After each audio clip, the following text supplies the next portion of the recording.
My name is Sarah, I'm 32 years old, and my story begins on what seemed like an ordinary evening.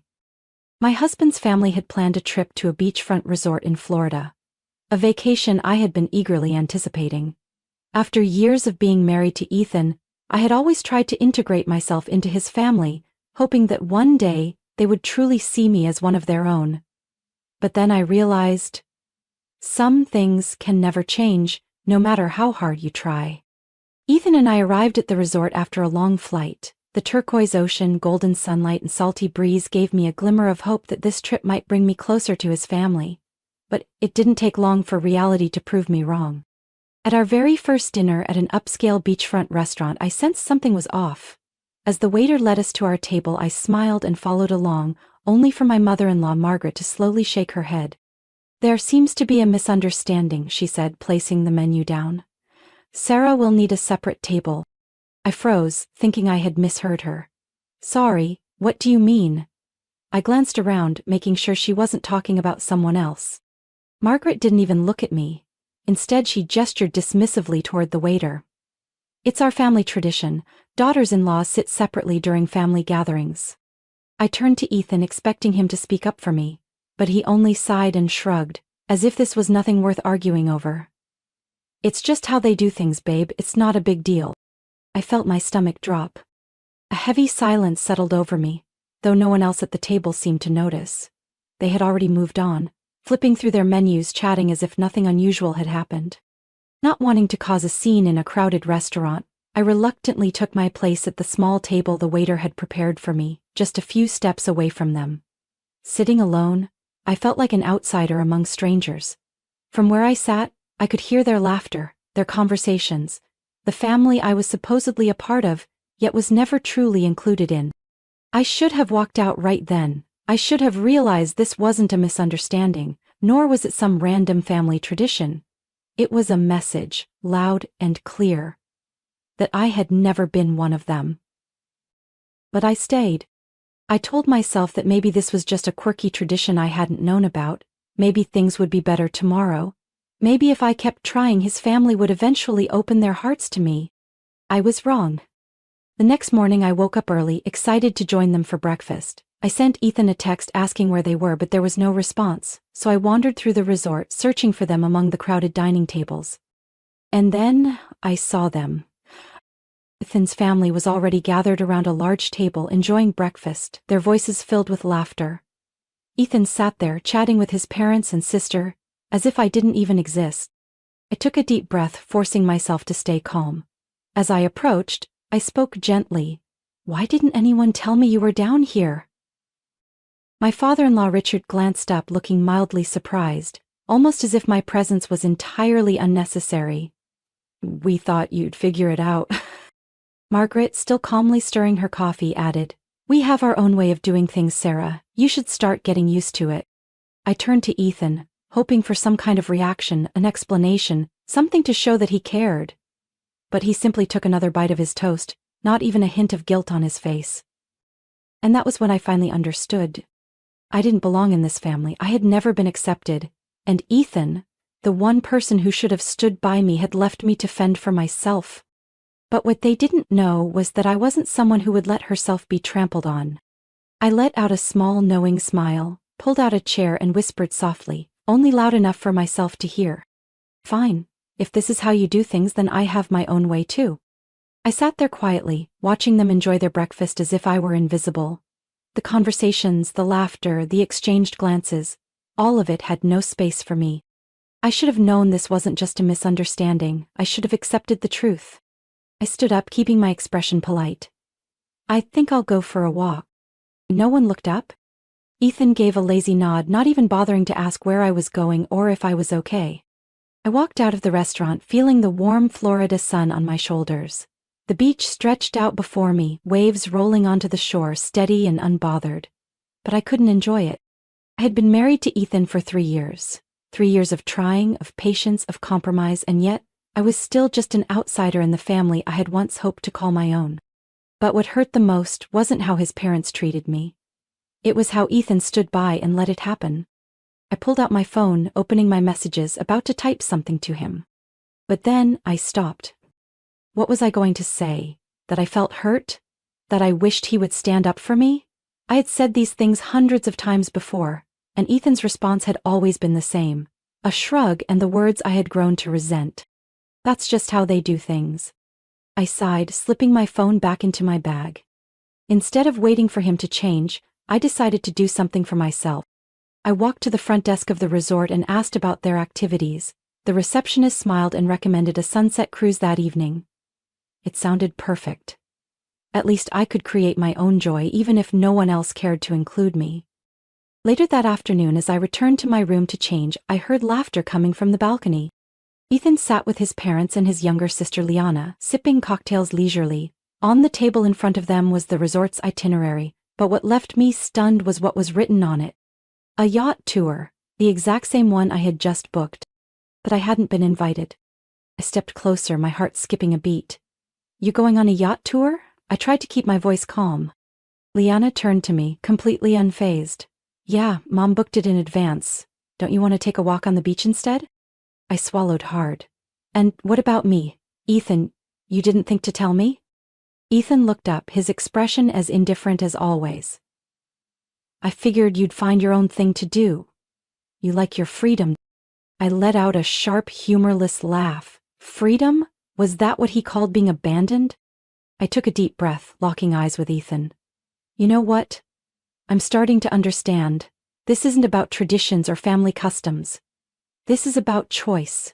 You chose to leave me out. Ethan blinked, momentarily caught off guard by my tone. But before he could speak, his mother cut in. Sarah, don't be so sensitive. This family has always treated you well. I laughed, actually laughed for the first time since arriving here. But this time I couldn't hold back the frustration simmering inside me. Oh right, treating me well means seating me separately, excluding me from every meal and planning everything without even mentioning me? I turned to Ethan, giving him one last chance. Do you think this is okay? He said nothing. And in that silence I got my answer. Fine, I said, my voice surprisingly light. If I'm not part of this family, then maybe it's time I start thinking that way too. I didn't wait for a response. I turned on my heel and walked out of the room, anger and pain colliding inside me. But at that moment I also felt something else. They thought I would keep putting up with this. They thought I would sit around waiting to be treated better. But what they didn't know was that I had my own way of doing things. I returned to my room, closing the door behind me. For a moment I stood still, listening to the pounding of my own heartbeat. My whole body was shaking, but not from fear or hurt. It was from clarity. They wanted me to be invisible? Fine. I'd show them what disappearing really meant. I walked over to the desk, opened my laptop and began executing my plan. They had no idea that I was the one who had booked everything for this trip, from the hotel and rental car to the fancy dinners and the exclusive spa appointment Margaret had been looking forward to for weeks. Margaret liked to think she was in control, but she didn't realize I had always been the one handling the payments. Ethan never paid attention to finances, he only cared about enjoying the ride. And that would be their biggest mistake. I pulled up my email and started canceling everything. Hotel canceled. Rental car canceled. Romantic family dinner canceled. Margaret's special spa treatment canceled. I even called the hotel directly to ensure that none of them would be able to rebook their rooms immediately. Within 10 minutes, their perfect vacation had collapsed. And me? I had no intention of sticking around to see the fallout.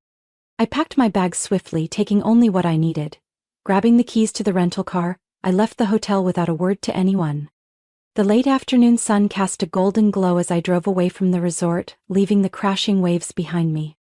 My destination? Charleston, where I could finally enjoy a vacation on my own terms. I turned on the music, feeling a sense of ease settle over me for the first time in days. I didn't care what Ethan or his family would think once they realized I was gone.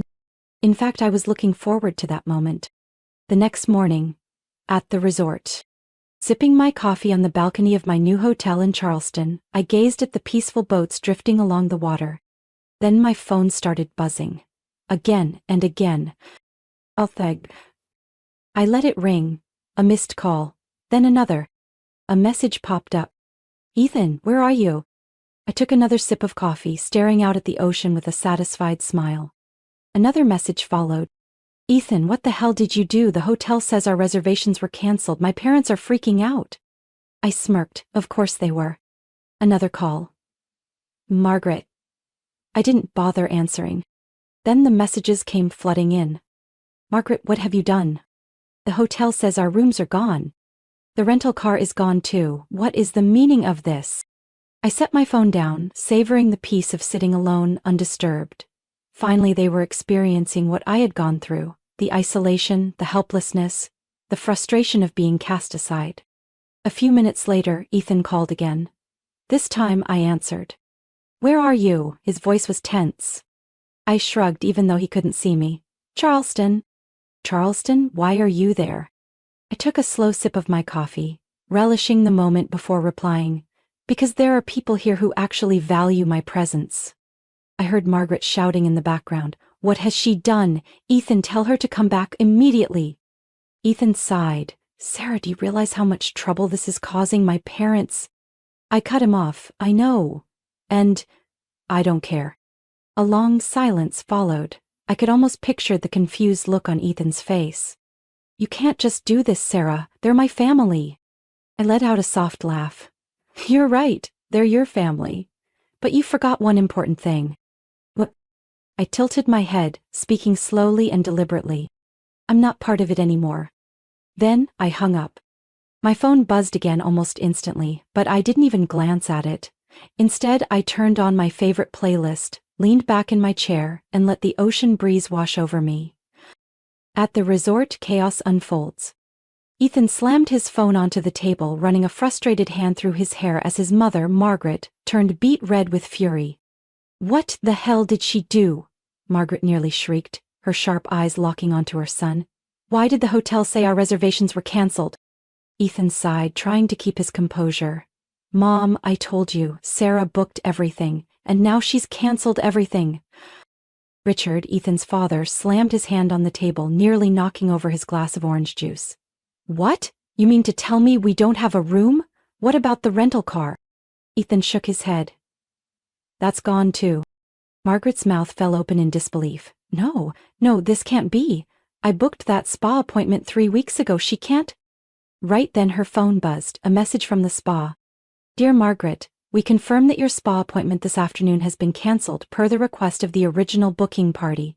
Thank you, and we hope to serve you in the future. Her grip tightened around her phone, her entire body trembling with rage. She canceled my spa appointment? Leanna, Ethan's younger sister, who had been silent up until now, widened her eyes. Sarah? Actually did this? Ethan nodded, staring off into the distance as if scrambling for a way to salvage the situation. She didn't just cancel, she left. Margaret shot to her feet, nearly knocking over her chair. Call her right now! Ethan picked up his phone, but all he saw was a list of missed calls. No replies. No sign that Sarah cared about their predicament. Mom. I've called her a dozen times, she's not answering. Richard shook his head and grabbed his own phone. I'll call another hotel, there has to be a room available somewhere. He dialed a number, but less than a minute later his expression darkened. No vacancies. Margaret took a deep breath. Keep calling. We can't be without a place to stay. They contacted every hotel near the resort, but the response was the same every time. Sorry, we're fully booked. Leanna frantically scrolled through her phone. I found one, but... All eyes turned to her. It's a 20-minute drive away and it's a roadside motel. Margaret looked like she was about to faint. A motel? Leanna, you must be joking. Leanna turned her screen around, showing the listing. A rundown motel with flickering neon lights, peeling walls, and a review score so low it was almost comical. But it was the only option left. Mom, there's nothing else. If we don't book it now, even this could be gone. Richard clenched his jaw. Fine. Book it. The motel. A nightmare stay. When they arrived, Margaret could hardly believe her eyes. A 3-story building with chipped paint, an oil-stained parking lot, and a dimly flickering sign that read, Blue Shore Motel, open 24/7. Leanna wrinkled her nose. Oh my God, what is that smell? Richard walked into the front desk, where a middle-aged man lazily tapped at an ancient cash register. We have a reservation, Richard muttered through gritted teeth. The man glanced at the list, then nodded. 3 rooms. Second floor, no elevator. Margaret's mouth fell open. We have to take the stairs? The clerk shrugged. If you want, I can move you to a first-floor room. Margaret let out a breath of relief. Good. I'll take that one. The man tapped at his computer. But it's a single room. If you switch, someone will have to sleep in the car. Margaret clenched her teeth. Fine. Second floor it is. They dragged their suitcases up the rickety wooden stairs, each step creaking under their weight. When Margaret opened her room door, she nearly collapsed. The bedsheets were wrinkled, the air conditioner rattled loudly, the ceiling light flickered like a scene from a horror movie. She turned to Richard, her voice rising in desperation. We cannot stay here. Richard, exhausted, sank onto the bed. Do we have another choice?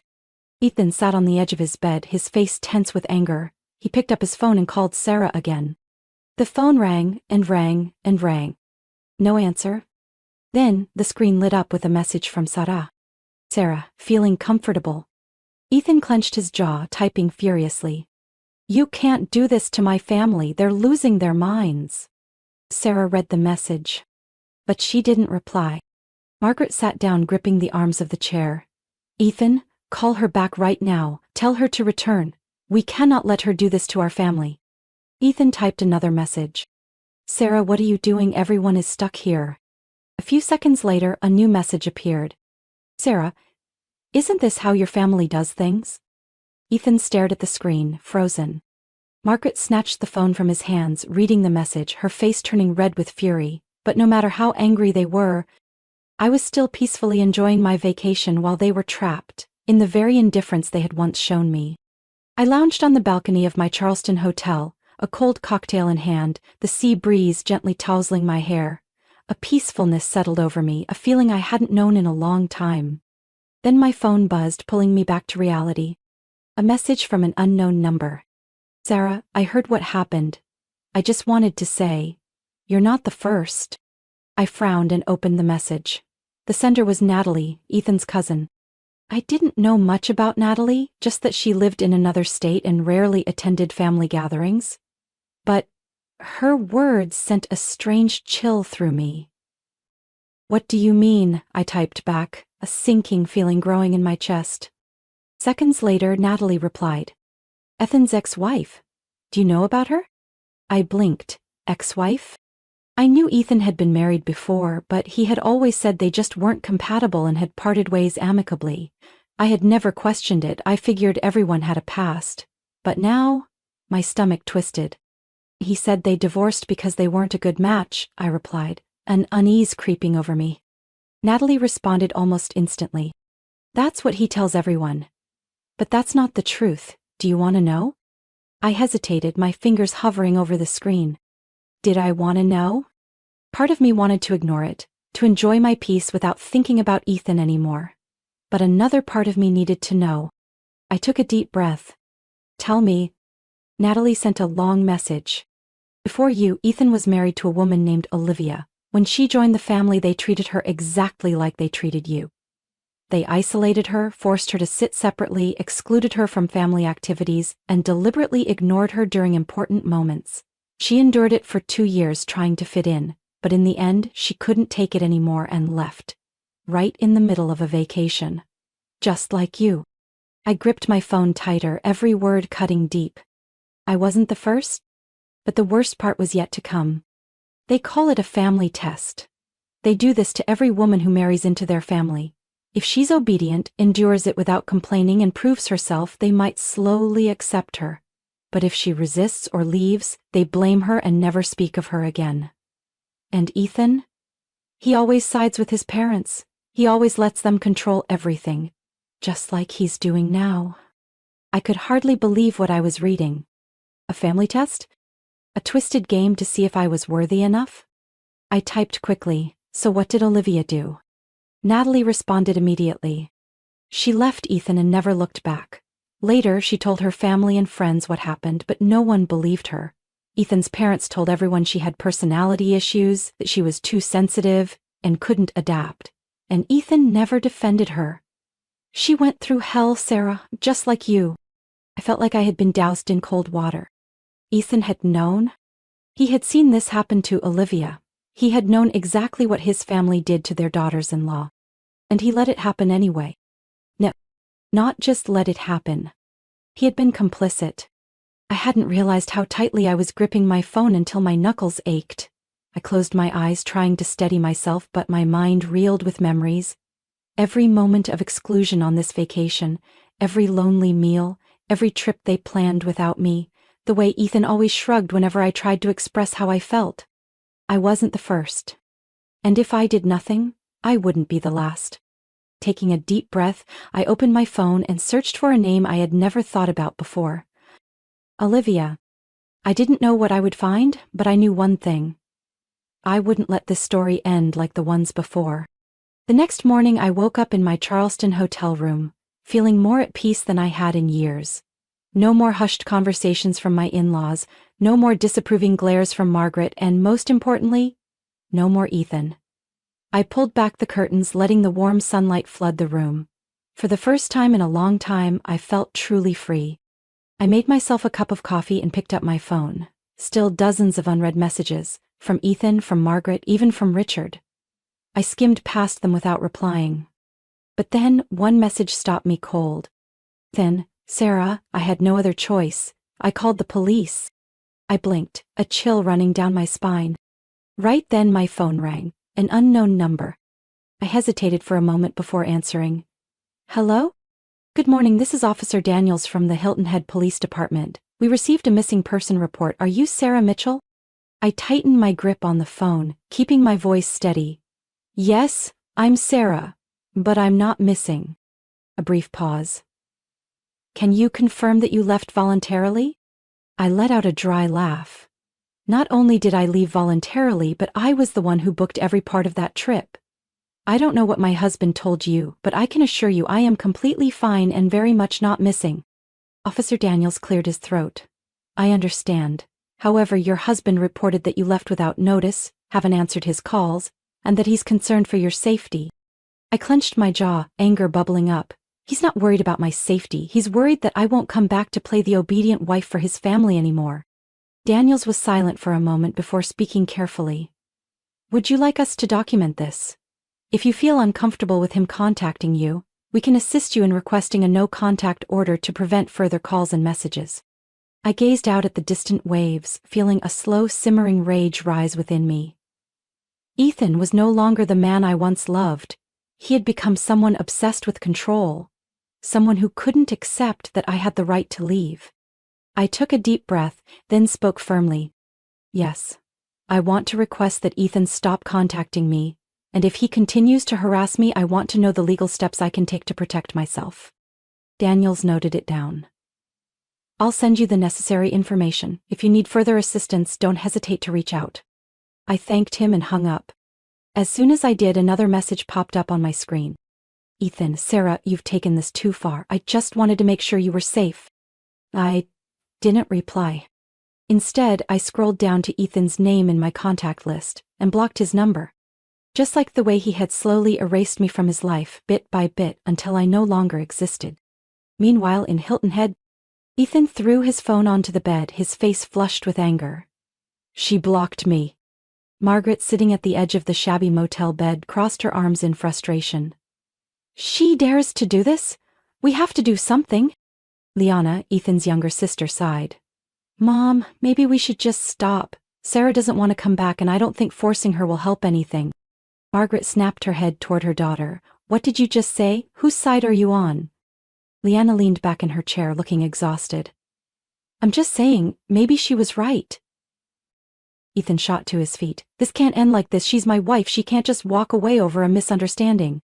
Richard, Ethan's father, looked at his son with growing disappointment. If you want her back, you'll have to do something smarter than calling the police. Margaret nodded, her eyes sharp. She thinks she can walk away from us so easily? We'll make sure she regrets it. Ethan let out a long breath, staring down at his phone. He never thought Sarah would actually leave. But now she hadn't just left, she had cut him off completely. And for the first time in his life, Ethan felt like he had lost control. I sat in the small conference room of my hotel in Charleston, my hands clasped together, my mind surprisingly calm.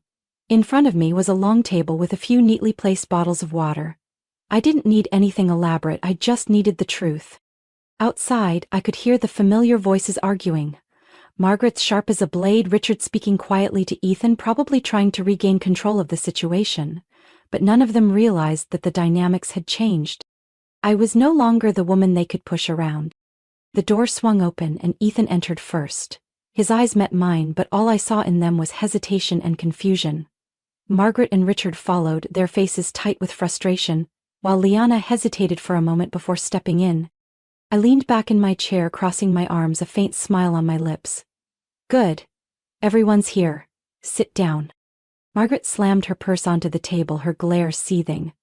Why did you call us here? To mock us over some petty drama? I raised an eyebrow. Petty? Interesting choice of words. Ethan sighed and pulled out a chair. Sarah, can we talk alone? No, I answered instantly, my voice cold. We talk here. Because this isn't just about you and me. This is about your family and their disgusting traditions. Margaret clenched her purse strap tightly, barely masking her irritation. What exactly are you accusing us of? I placed my phone on the table, turned the screen toward them, and scrolled up to reveal one of Margaret's threatening messages. Do you remember sending me this? Margaret's eyes flicked to the screen, and I caught the briefest hesitation in her expression before she straightened her shoulders, her mask of composure settling back into place. I was merely trying to remind you that family is important. I let out a cold laugh. By threatening me? By trying to force me back after I had already made my decision? I leaned forward, my voice sharp. How many times have you done this, Margaret? How many women have you pushed to their breaking point before me? Richard crossed his arms, his voice rough with irritation. What nonsense are you talking about? I turned my gaze to Ethan. Olivia. His face turned to stone. I nodded slowly. That's right. Your cousin told me everything. Olivia went through this too. She was isolated, made to feel like she didn't belong. And when she left, what did your family do? Smeared her name, called her difficult, said she just couldn't fit in. Margaret turned to Ethan, fire in her eyes. She's lying. Ethan, say something. But Ethan said nothing. And that was the answer. I shook my head, crossing my arms again. You knew, didn't you? You knew exactly what they did to your first wife, and yet you let them do it again? To me? Ethan ran a hand over his face, his voice weak. Sarah, I didn't think it was that bad. I laughed, but there was no humor in it. You didn't think? Ethan, they pushed me out of every family activity. They made me feel invisible in my own marriage, and you stood there, shrugged, and said, That's just how they do things. You didn't think? He had nothing to say. Margaret lifted her chin, her voice cold. You're blowing this out of proportion. This is simply how our family operates. I took a deep breath before speaking slowly. No, this is not how a family operates. This is manipulation. This is a power game. Margaret opened her mouth to protest, but I raised a hand, cutting her off. And I'm done playing. I stood up, and the tension in the room thickened instantly. Ethan lifted his head, for the first time during this entire conversation, a hint of panic in his expression. Sarah? What are you doing? I met his gaze, unwavering. Divorcing you. Ethan went still. You can't be serious. I shrugged. Believe it or don't, it doesn't change anything. Margaret shot up from her chair. You can't just leave this family over a little misunderstanding? I smirked. I'm not leaving because of a misunderstanding. I'm leaving because I finally understand everything. Ethan stood up, reaching for my hand, but I stepped back. Sarah, wait. I can fix this. I cut him off. You don't want to fix anything, Ethan. You just want to cover it up, so I'll keep enduring it like before. But I'm done. I turned away, walking toward the door. Ethan called my name one last time. Sarah. I paused for just a second, glancing back at him. Goodbye, Ethan. And then I walked out of that room, out of their lives, and I never looked back. 6 months later, I stood by the window of my new apartment in Charleston, sipping warm tea as I looked out over the city lights. No more lonely dinners at my in-laws' table. No more judgmental stares. No more feeling like an outsider. I was free. The divorce with Ethan took exactly 6 months. At first, he didn't believe I was serious about ending things. He called, texted, even drove to Charleston to see me. but I never opened the door. I didn't need to hear more empty apologies. I had spent too many years believing promises that never came true. At first, Ethan tried to be patient. He sent flowers to my office, left messages full of regret.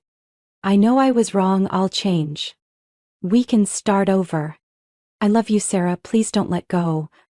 But I didn't respond. There was nothing left to say. Then, when he realized I wasn't wavering, his tone changed to anger. "You really want to throw everything away? You're destroying our marriage. You're more selfish than I thought, Sarah." I smirked when I read those. Who was really the selfish one in this story? I felt no guilt. I owed no one an explanation. After I signed the divorce papers, Ethan disappeared from my life. But through mutual friends, I heard that things hadn't been so easy for him. For the first time, he started seeing his family for who they really were. With no one left to blame, Margaret turned her frustration toward Ethan. She couldn't stand the fact that I had left, that I hadn't come crawling back for forgiveness like she had expected. So she turned on her own son, the one she deemed responsible for losing me. "You're useless, Ethan. A real man wouldn't let his wife walk away like that." Richard, who always acted like the family patriarch, now sounded exhausted. "This should never have gone this far. Couldn't you control your wife?" For the first time in his life, Ethan was caught in the middle, between his parents and the reality that I was never coming back. The only person who seemed to understand was Leanna.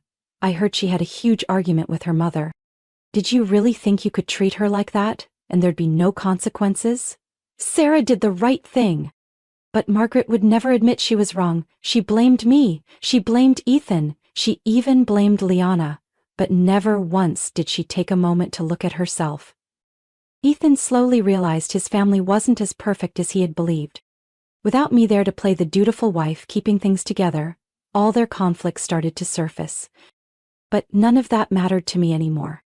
I had broken free from their toxic cycle. I found a new job in Charleston, a management position at an event planning company. I met new people, spent peaceful afternoons by the beach, and most importantly, I was no longer tied to a family that had never accepted me. One day I ran into Natalie, Ethan's cousin, at a small cafe. She smiled when she saw me. "You look so much happier, Sarah." I nodded. "Because I am." We talked for a while, and before she left, Natalie gently placed a hand over mine and whispered, "You're the first one who truly walked away. You did what no one else had the courage to do." I didn't reply, I just smiled. I didn't need to be the first, but I wouldn't be the last. One evening, as I sat on my balcony with a glass of wine, my phone buzzed. Ethan's name lit up the screen. I hesitated for a moment, then opened the message. "I get it now. I'm sorry. I'm really sorry." I stared at it for a long time. Then I swiped my finger across the screen and deleted it. No reply, no regret, because I was finally free. Sarah's story, a journey to self-worth. Sarah's story isn't just about a divorce. It's about reclaiming self-worth after years of being undervalued. Too many people stay trapped in toxic relationships, believing that if they try harder, if they're more patient, things will change. But the truth is, you can't change someone who doesn't want to change. Sometimes the only way to be respected is to walk away, not because you're weak, but because you deserve better. And most importantly, true happiness begins when you choose yourself. What do you think about Sarah's decision? Have you ever witnessed or experienced a similar situation? Share your thoughts in the comments. And don't forget to follow the channel for more powerful stories about love, family, and finding freedom.